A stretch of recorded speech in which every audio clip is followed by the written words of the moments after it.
Training horses is a task that takes time, patience, commitment, and most importantly, trust.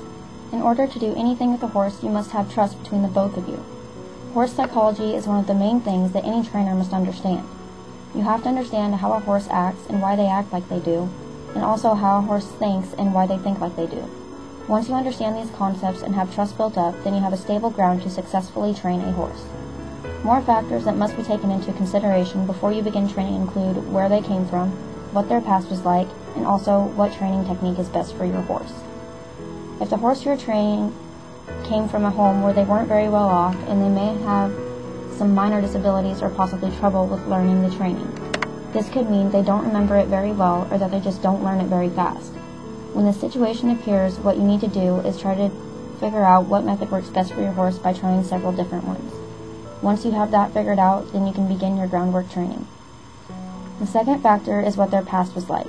If the horse came from a home where it was treated disrespectfully and abusively, then they will almost always be untrustworthy of any human and be very skittish. In this situation, you need to be completely calm, making sure your movements are slow, gentle, and flowing, and your voice is soft. Any fast movements or jerky directions will cause a horse to be uneasy and cause it to freak, which will put both of you in danger. If the horse starts to move around a lot while you're walking, stop moving and give the horse a chance to relax.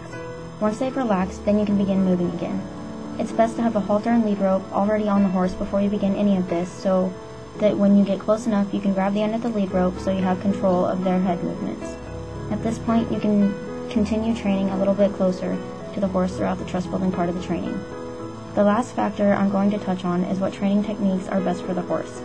A few different training techniques are the Pirelli training, Frank Bell's Gentle Solutions method, John Lyons, Keith Hossman, and several others.